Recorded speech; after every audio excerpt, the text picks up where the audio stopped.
Welcome to MR cable TV news. ముందుగా headlines చూద్దాం. నంద్యాల జిల్లాలో వర్షపాతం తీవ్రంగా తగ్గిపోయినా నైరుతి రుతుపవనాలు వర్షాకాలం ఊపందుకోవాల్సి ఉండగా చినుకులు కూడా సరిగ్గా కురవకపోవడం రైతన్నలలో ఆందోళన కలిగిస్తున్నాయి.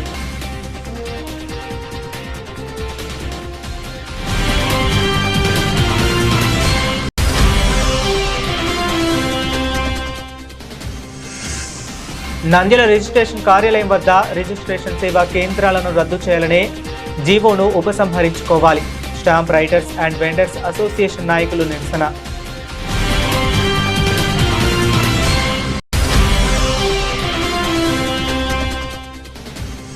ఇటీవల విడుదలైన ఏపీ సెట్ 2026 ఫలితాల్లో రావుస్ విద్యాసంస్థల విద్యార్థులు అద్భుత ర్యాంకులతో ఘన విజయం.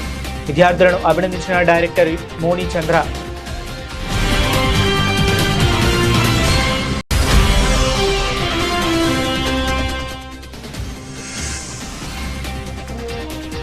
నంద్యాల ప్రభుత్వ ఆసుపత్రిలో సిబిఐ వంటి కీలక రక్త పరీక్షలు అందుబాటులో లేకపోవడంతో రోగులు తీవ్ర ఇబ్బందులు ఎదుర్కొంటున్నారు. పట్టించుకొని వైద్య అధికారులు.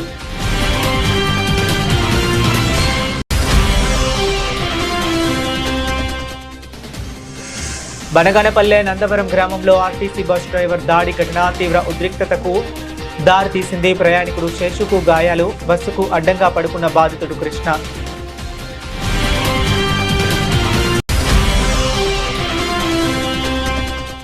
మాజీ CM YS Jaganmohan Reddy YCP నాయకులపై ఎమ్మెల్యే భూమా అఖిలప్రియ ఘాటుగా స్పందిస్తూ వైసీపీ నాయకులు అవాస్తవ ప్రచారాలు చేస్తూ ప్రజలను తప్పుదోవ పట్టిస్తున్నారని తీవ్రంగా మండిపడ్డారు. ఎమ్మెల్యే భూమా అఖిలప్రియ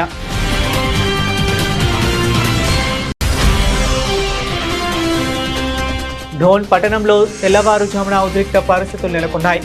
దొంగల ముఠా పోలీసులపై రాళ్లు, బీరు బాటిళ్లతో దాడి, పోలీసులు ప్రత్యుత్తరంగా కాల్పుల దొంగకు గాయాలు.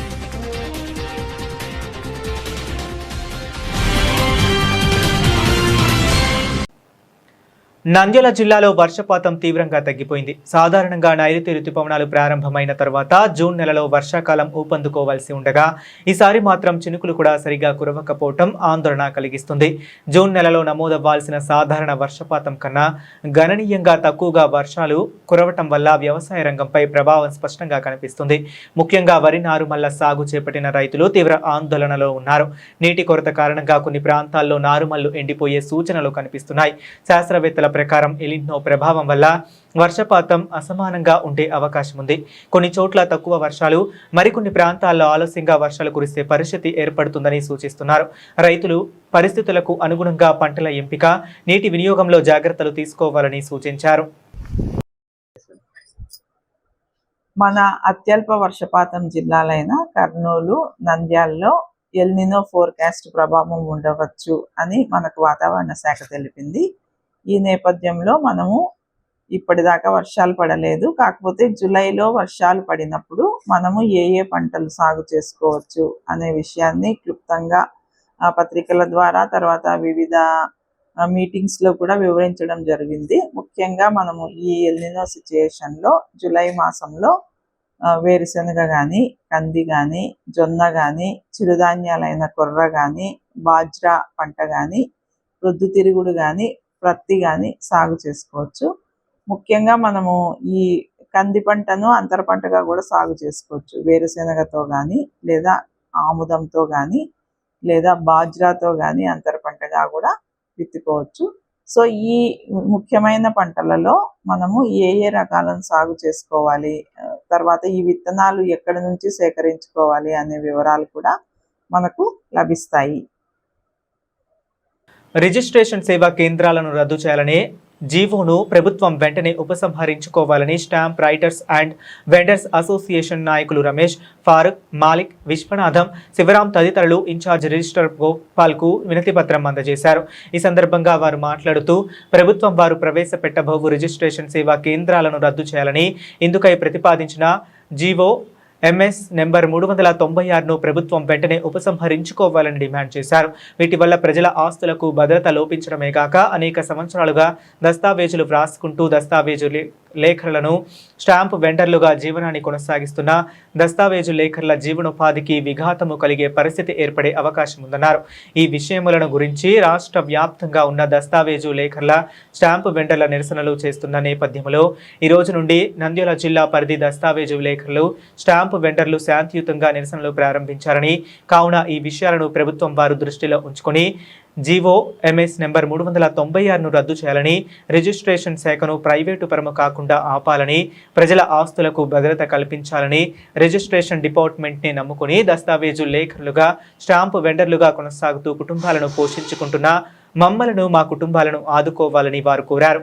ఈ కార్యక్రమంలో స్టాంప్ రైటర్లు పెద్ద సంఖ్యలో పాల్గొన్నారు.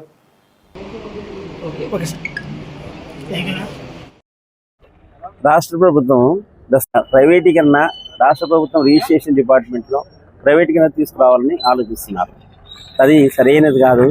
మరియు దస్తావేజు లేఖల అందరి మనోభావాన్ని దెబ్బతీసినట్లుగా మరియు వారి జీవనోపాధిని భంగం తరలించినట్లుగా కనిపిస్తుంది. కావున ఇది ప్రైవేటీకరణ ఆపాలని గవర్నమెంట్ మనము ఈ జీవన్ 316 రద్దు చేయాలని, మనము 316 జీవన్ రద్దు చేయాలని మనము గవర్నమెంట్ వారికి కోరుకుంటున్నాము. అందరికీ నమస్కారం. ఈరోజు ఇక్కడ దస్తావేజు లేఖర్లు, స్టాంప్ వెండర్లు సమావేశం కావడానికి కారణం ఏంటంటే, ప్రభుత్వం వారు ఇటీవల ఒక ప్రపోజల్ని మీ ముందు ఉంచారు. అది మీకు తెలుసు, పత్రికాముఖంగా వచ్చింది. రిజిస్ట్రేషన్ డిపార్ట్మెంట్ని ప్రైవేటీకరణ చేసి పీపీపీ కేంద్రాలు అన్నట్టుగా రిజిస్ట్రేషన్ సేవా కేంద్రాలు చెప్పి వాటికి పేరు పెట్టి డిపార్ట్మెంట్ను ప్రభుత్వం మరియు ప్రైవేటు వారి ఆధీనంలో నడపాలని చేసి ట్రై చేస్తున్నారు. ఇది మంచి పద్ధతి కాదు. ప్రైవేటు వాళ్ళు దీంట్లో ఎంటర్ కావడం వల్ల ప్రజల ఆస్తులకు భద్రత ఉండదు.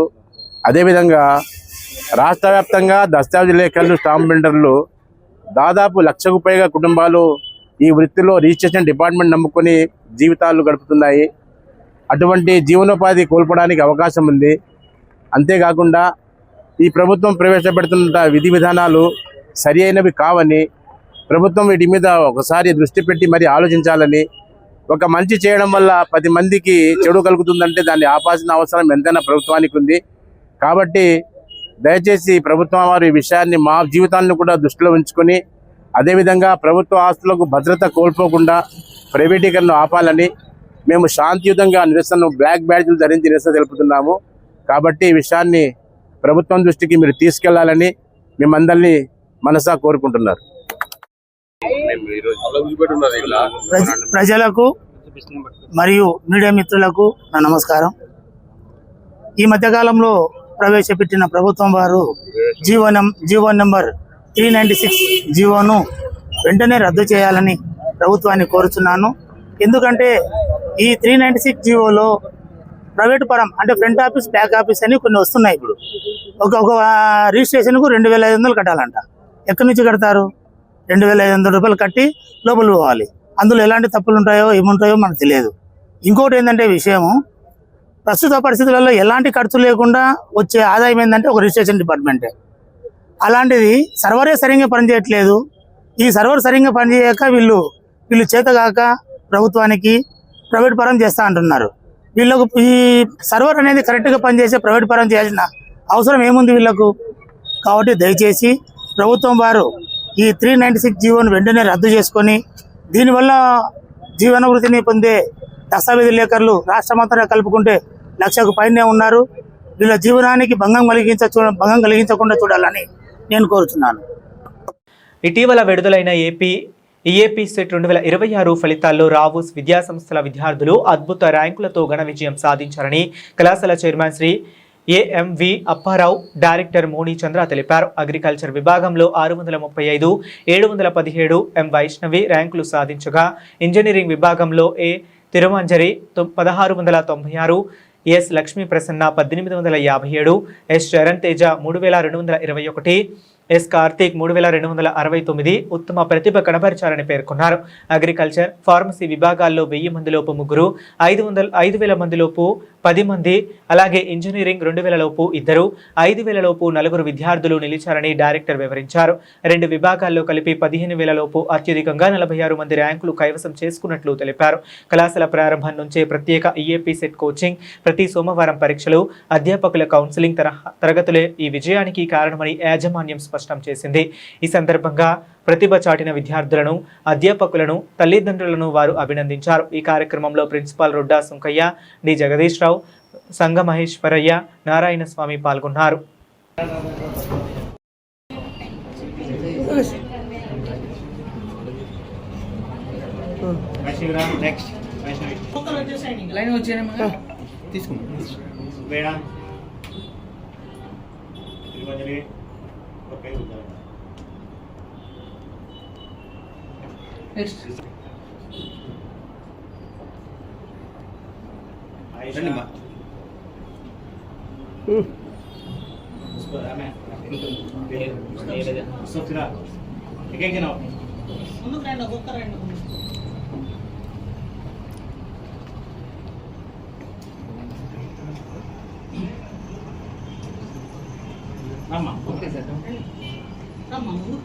మీరు ఒకరు వచ్చేయండి.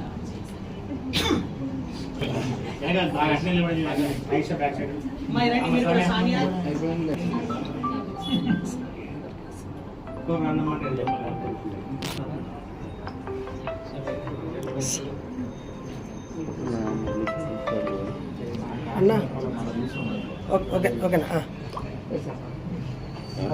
గర్ల్స్ ప్రోగ్రామ్ తీసుకున్నా ఆసిఫ్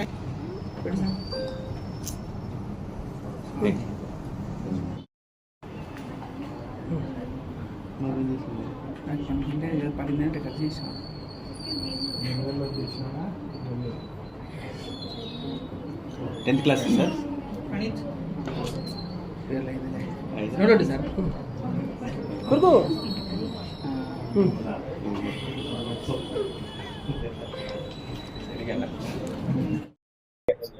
APMSET లో 82nd ర్యాంక్ వచ్చింది.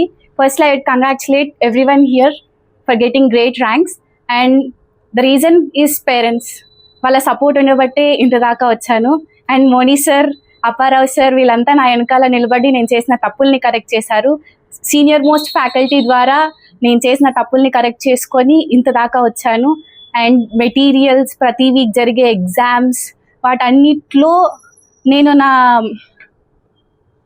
ఏ స్టేటస్లో ఏ లెవెల్లో ఉన్నానని తెలుసుకొని నన్ను నేను అప్గ్రేడ్ చేసుకొని వీళ్ళు ఇచ్చిన సహకారంతో నేను కింద పడిపోతున్న ప్రతిసారి వీళ్ళు నా వెనకాల నిలబడి నా భుజం తట్టి నన్ను మంచిగా మోటివేట్ చేశారు. Sir thank you sir for this and thank you అనండి.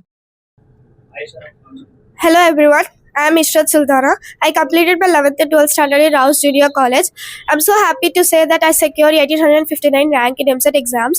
And of course, this is because of the God's grace, my hard work and my parents' effort.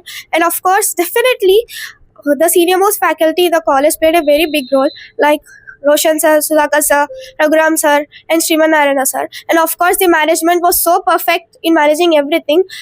Apparao sir, Moni sir, Uttam sir, Jagadish sir, everyone played their role so perfectly. So we are here getting these good ranks, not only in MSET, even in NEET, JEE, IP, everything. Thank you. Hello everyone, I am Manohar. I secured 635 rank in APMSET. I am very thankful to the college management and my senior faculty and my parents for this achievement.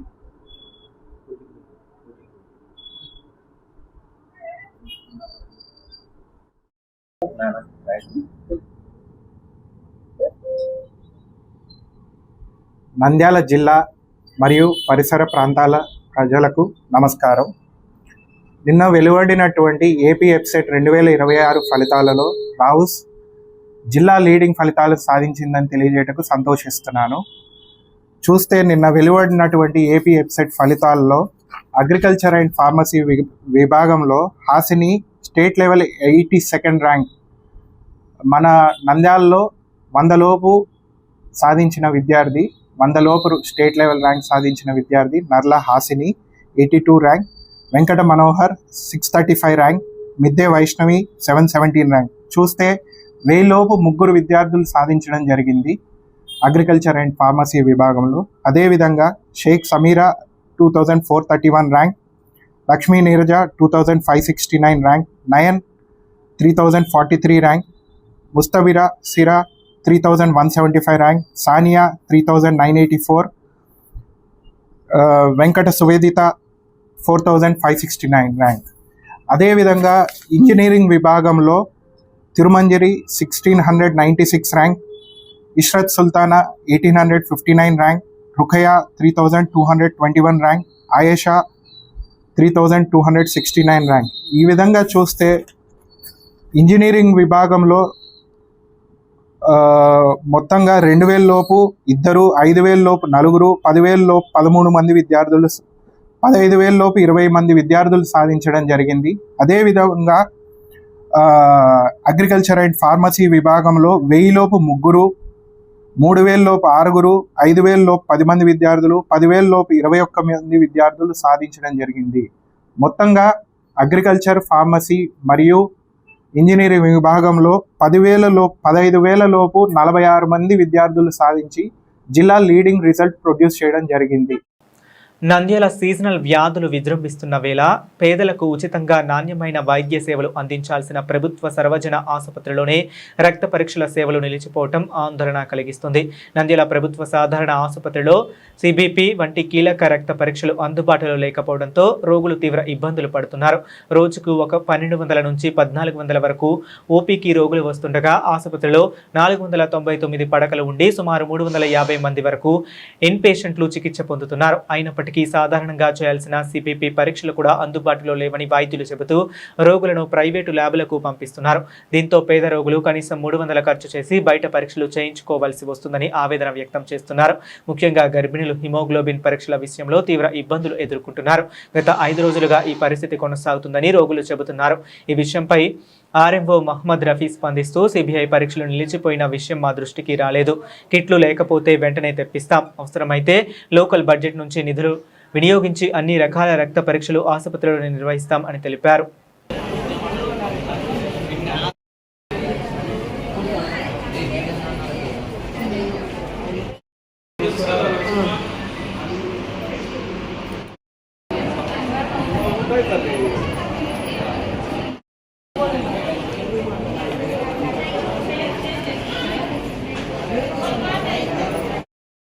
Nandyal జిల్లా general ఆసుపత్రి చాలా పేరు పొందింది.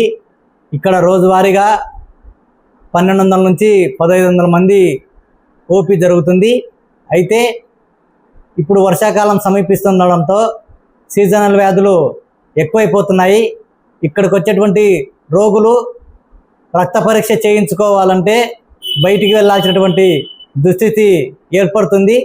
డాక్టర్లే మరి ప్రోత్సహించి బయటికి రాస్తున్నారనేటువంటి వార్త న్యూస్లలో వస్తుంది.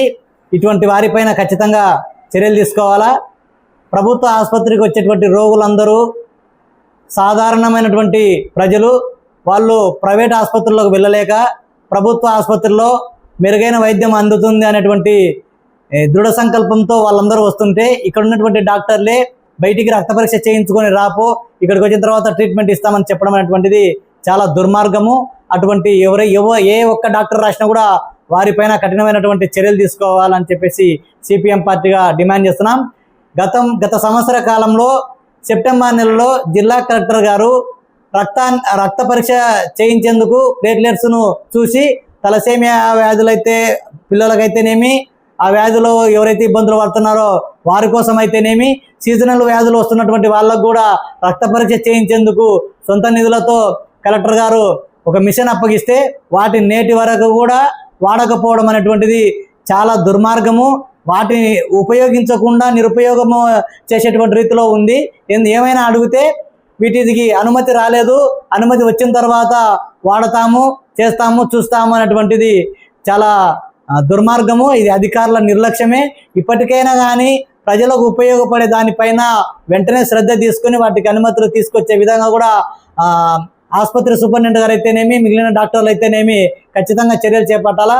ఆ విధంగా కాకుండా నిర్లక్ష్యంగా నెలల తరబడి, సంవత్సరాల తరబడి కూడా మిషన్లను ఉపయోగించకపోవడం అంటే వాటిని పక్కన పడేయడమే. ఎవరు ఆసుపత్రికి ఇవ్వాలన్నా కూడా, ఏమైనా ఇచ్చినా కూడా వాటిని నిరుపయోగంగా అనుమతులు లేవు, ఇంకా రాలేదు, రూమ్లు లేవు, ఎక్కడ ఉపయోగించాలో తెలియదు అనేటువంటి రీతిలో, డాక్టర్ల కొరత ఉందనేటువంటి రీతిలో, సిబ్బంది కొరత ఉందనేటువంటి రీతిలో వాటిని నిరుపయోగంగా ఉంచుతున్నారు. కాబట్టి అలా కాకుండా ఎప్పటికప్పుడు ఎవరు ఇచ్చినా కూడా వాటిని వెంటనే ఏ విధంగా ప్రజలకు ఉపయోగపడేలా తీసుకురావాలి అనేటువంటి ఆలోచన చేయాలి. అదేవిధంగా ఆసుపత్రిలో దాదాపుగా లక్షల రూపాయలు సొంత నిధులు ఉన్నాయి. వాటిని ఉపయోగించడంలో అధికారులు చాలా నిర్లక్ష్యంగా ఉన్నారు. ఎక్కడ ఉపయోగించాలనో ఎక్కడ ఉపయోగించకూడదో ఆలోచన చేయకుండా వాటిని అటనే భద్రంగా దాచిపెట్టడం ద్వారా ఉపయోగం ఉండదు. కాబట్టి ప్రజల కోసం ఏ ఉపయోగమైనటువంటి రీతిలో నిధులు ఉపయోగపడతాయో వాటన్నిటిని ఉపయోగించాలా. అదేవిధంగా జిల్లా కలెక్టర్ గారు ఇచ్చినటువంటి మిషన్ను కూడా వెంటనే సీజనల్ వ్యాధులు వస్తున్నాయి కాబట్టి వాటిని ఉపయోగించాలని చెప్పేసి, ఆసుపత్రిలో వచ్చేటువంటి రోగులకు బయటికి రక్త పరీక్షలకు పంపిస్తే అటువంటి డాక్టర్ల పైన కఠినమైనటువంటి చర్యలు తీసుకోవాలని చెప్పేసి సిపిఎం పార్టీగా డిమాండ్ చేస్తున్నాం. వీటన్నిటి కోసం రాబోయే కాలంలో ఆందోళన బాట చేపడతామని కూడా సిపిఎం పార్టీగా తెలియజేస్తున్నాం. నంద్యాల జిల్లా ప్రభుత్వ ఆసుపత్రిలో 499 పడకల ఆసుపత్రిని 1000 పడకల ఆసుపత్రిగా చేయాలని సిపిఎం పార్టీగా అనేక పోరాటాలు చేసినాం. ఇప్పుడు ప్రతి రోజు పేద ప్రజలు ఓపీకి 1200 నుండి 1500 మంది వస్తూ ఉన్నారు. ఆ ఓపీలకు సంబంధించి సీజనల్ వ్యాధులు, వర్షాకాలము మొదలైంది, సీజనల్ వ్యాధులు ఎక్కువైతున్నాయి. కాబట్టి రక్త పరీక్షలు బయటికి రాస్తూ ఉన్నారు. రక్త పరీక్షలను అక్కడనే ప్రభుత్వమే హాస్పిటల్లోనే రక్త పరీక్షలు చేయాలని, బయటికి రాయకుండా పేద ప్రజలు బయట ప్రైవేట్ ఆసుపత్రులకు వెళ్ళలేని పరిస్థితులలో జనరల్ ఆసుపత్రి, ప్రభుత్వ ఆసుపత్రికి వస్తున్నారు. కాబట్టి వాళ్లకు మళ్ళీ ఒక 500, 600, 1000 రూపాయలు అట్లా రక్త పరీక్షలకు బయటికి రాయడం సమంజసం కాదు. కాబట్టి దీన్ని వెంటనే ప్రభుత్వ ఆసుపత్రిలో డాక్టర్లు, సూపరింటెండెంట్ వాటిపైన చర్యలు తీసుకొని ఇక్కడనే ప్రభుత్వ ఆసుపత్రులని రక్త పరీక్ష చేసే విధంగా చర్యలు తీసుకోవాలని మేము సిపిఎం పార్టీగా డిమాండ్ చేస్తున్నాం. అట్లనే గత సంవత్సరము సెప్టెంబర్ నెలలో కలెక్టర్ గారు ఒక మిషన్ ఇచ్చినారు. ప్లేట్లెస్, సీజనల్ వ్యాధిలో ప్లేట్లెస్లు తగ్గిపోతే కనుక ఆ రోగులకు ప్లేట్లెస్లు పెంచే విధంగా ఆ మిషన్ ఉపయోగపడుతుంది. అట్లనే తలసేమియా వ్యాధి గ్రస్తులకు కూడా ఆ మిషన్ ఉపయోగపడుతుంది.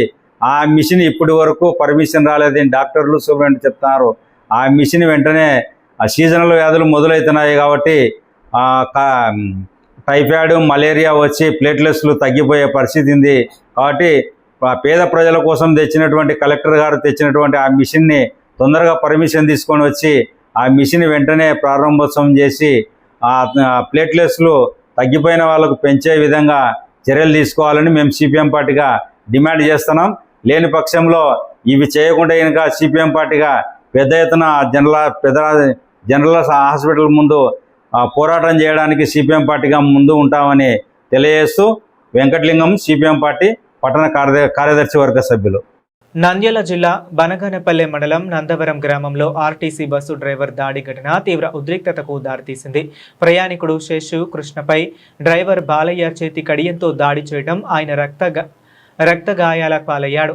వివరాల్లోకి వెళితే నందవరం హైస్కూల్ బస్టాప్ వద్ద ప్రయాణికులు బస్సులో ఎక్కుతుండగా డ్రైవర్ బాలయ్య బస్సును ముందుకు కదిలించాడు. ఈ క్రమంలో ఆపాలని కోరుతూ శేషుకృష్ణ బస్సును వెంబడిస్తూ చేతితో కొట్టాడు. దీనిపై ఆగ్రహానికి గురైన డ్రైవర్ బస్సును ఆపి దిగి వచ్చి ప్రయాణికుడిని దుర్భాషలాడుతూ చేతి కడియంతో దాడి చేశాడు. కొట్టడం కాదు, చంపేస్తా అంటూ బెదిరించాడు. దిగినట్లు ప్రత్యక్ష సాక్షులు తెలిపారు. ఇక డ్రైవర్ ప్రవర్తనను గ్రహించిన శేషుకృష్ణ రోడ్డుపై బస్సును అడ్డంగా పడుకొని నిరసన వ్యక్తం చేశాడు. ఈ ఘటనతో అక్కడ ఉద్రిక్త పరిస్థితులు నెలకొన్నాయి. బాధితుడికి మద్దతుగా కుటుంబ సభ్యులు, గ్రామస్తులు సంఘటనా స్థలానికి చేరుకుని ఆందోళన చేపట్టారు. సమాచారం అందుకున్న పోలీసులు వెంటనే అక్కడకు చేరుకుని ఇరు వర్గాలను శాంతింపజేసేందుకు ప్రయత్నించారు. ఘటనపై కేసు నమోదు చేసి దర్యాప్తు చేపట్టినట్లు సమాచారం.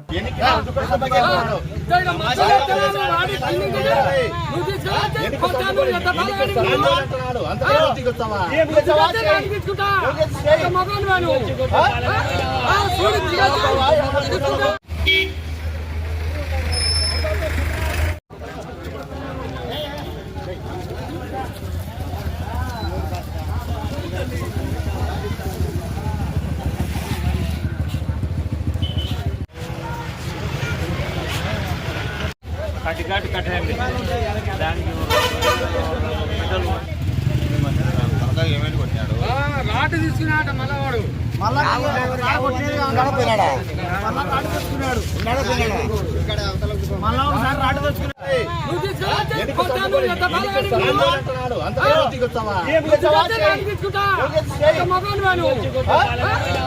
జరిగింది ఫస్ట్ చెప్పు.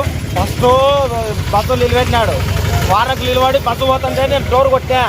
నైనా పిల్లలు కింద పడతారని డోర్ కొడితే పిల్లలు చచ్చిపోతే ఎట్లా దేవుడా అని డోర్ కొడితే దిగేసి డోర్ను కొడతావరా, నువ్వు లంచపడక నా యాతలు వీక్కుంటావరా, నువ్వు ఏం చేసుకుంటావో చేసుకో అని చెప్పి ఒకసారి కొట్టేది కాక మళ్ళా రాడు తెచ్చుకొని మళ్ళా రాడుతో కొట్టాలని వచ్చి ఊరోళ్ళల్లా ఆదుకొని నన్ను కాపాడినారు.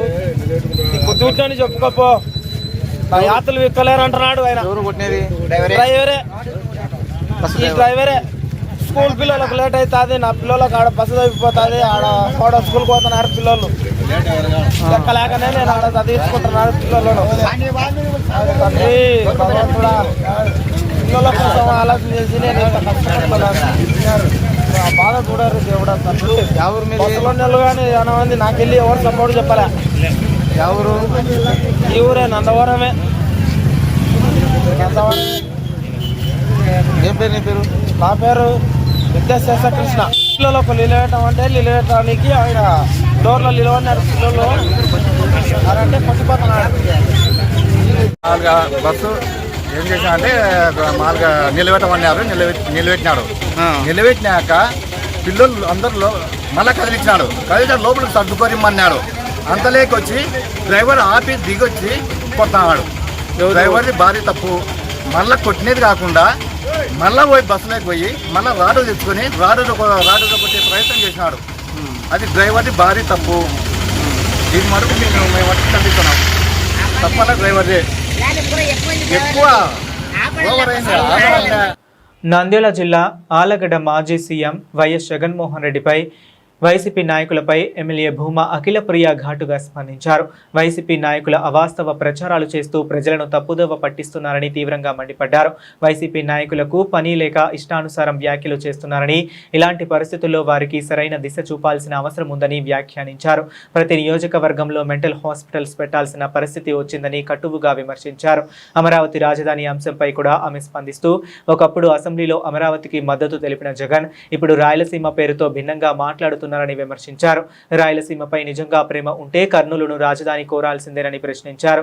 రాష్ట్ర అభివృద్ధిని దెబ్బతీసే విధంగా గతంలో తీసుకున్న నిర్ణయాలపై ఆమె ఆక్షేపించారు. రాష్ట్రాన్ని అభివృద్ధి దిశగా తీసుకువెళ్లాలని ప్రభుత్వం ప్రయత్నిస్తుంటే వైసీపీ నాయకులు అనవసర వ్యాఖ్యలతో రాజకీయ వాతావరణాన్ని కలుషితం చేస్తున్నారని ఆరోపించారు.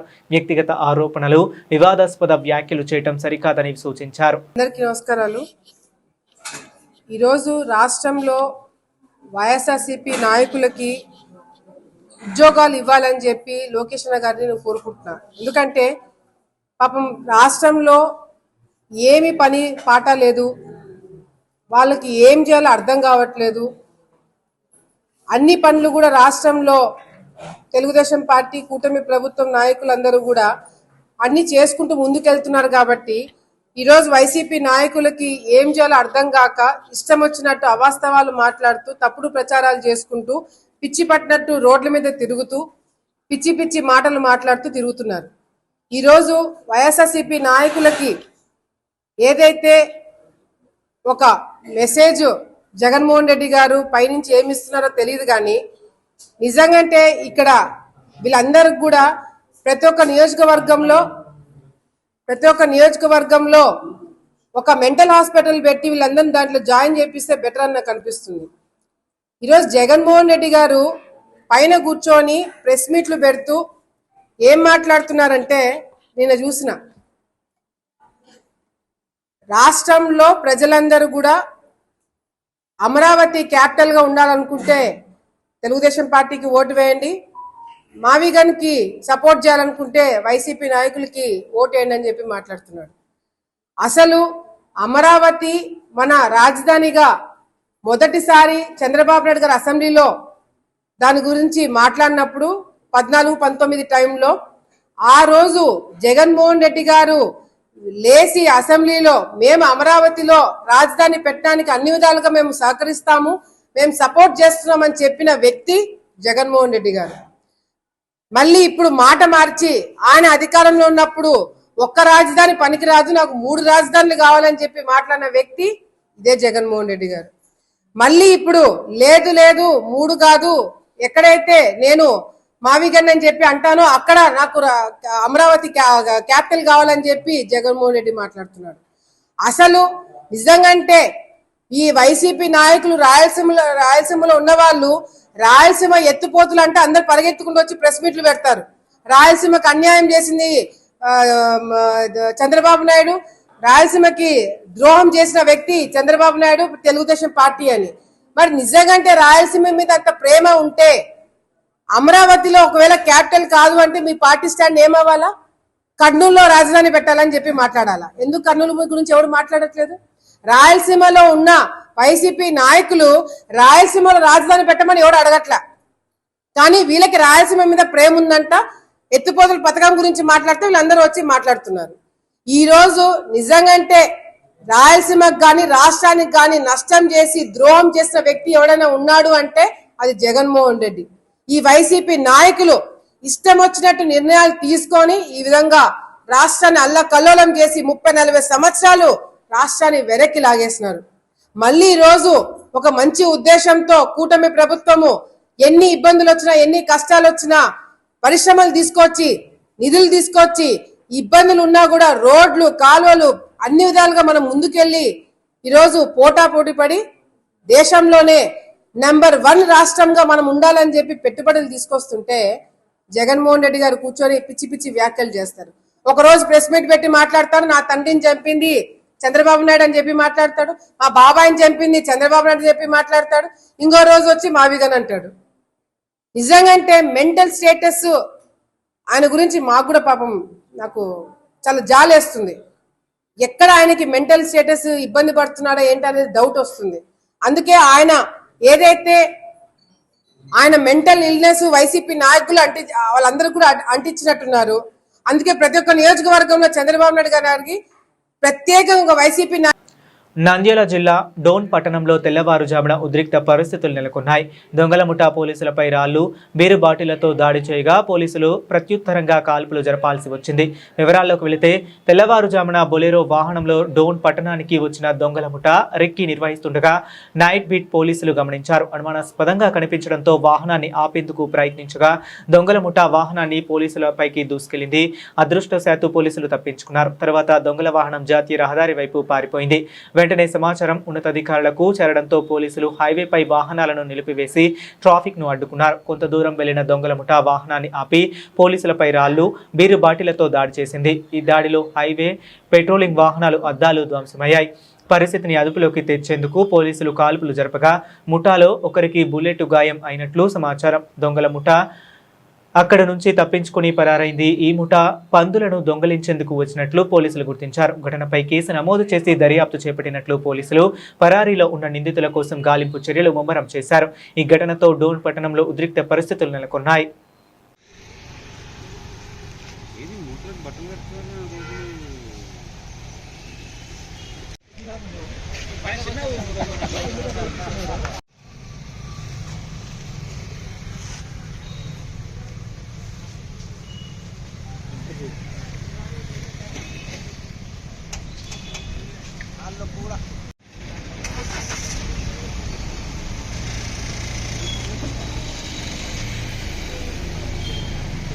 బులెటిన్ ముగించే ముందు మరొకసారి హెడ్లైన్స్ చూద్దాం. నంద్యాల జిల్లాలో వర్షపాతం తీవ్రంగా తగ్గిపోయినా నైరుతి రుతుపవనాలు వర్షాకాలం ఊపందుకోవాల్సి ఉండగా చినుకులు కూడా సరిగ్గా కురవకపోవడం రైతన్నలలో ఆందోళన కలిగిస్తున్నాయి.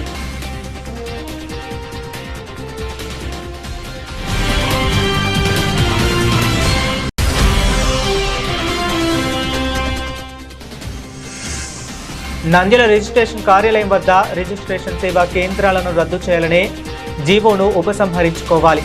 Stamp writers and vendors association నాయకులు నిరసన.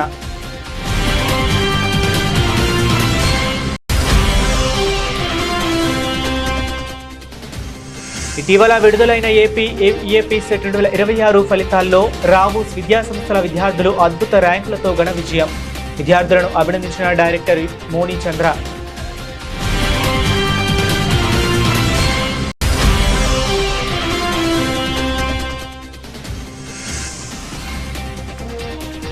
నంద్యాల ప్రభుత్వ ఆసుపత్రిలో సిబిఐ వంటి కీలక రక్త పరీక్షలు అందుబాటులో లేకపోవడంతో రోగులు తీవ్ర ఇబ్బందులు ఎదుర్కొంటున్నారు. పట్టించుకొని వైద్య అధికారులు.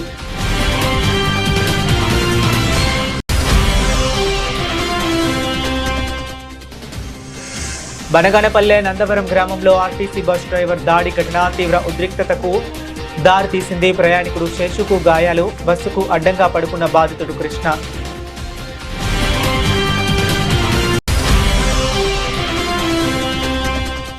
మాజీ CM YS Jaganmohan Reddy YCP నాయకులపై ఎమ్మెల్యే భూమా అఖిలప్రియ ఘాటుగా స్పందిస్తూ వైసీపీ నాయకులు అవాస్తవ ప్రచారాలు చేస్తూ ప్రజలను తప్పుదోవ పట్టిస్తున్నారని తీవ్రంగా మండిపడ్డారు. ఎమ్మెల్యే భూమా అఖిలప్రియ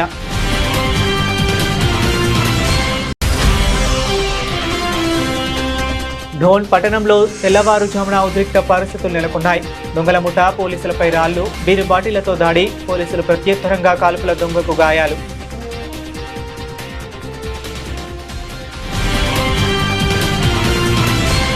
ఇవి ఇప్పటి వరకు ఉన్న అప్డేట్స్. మరిన్ని అప్డేట్స్ కోసం కీప్ వాచింగ్.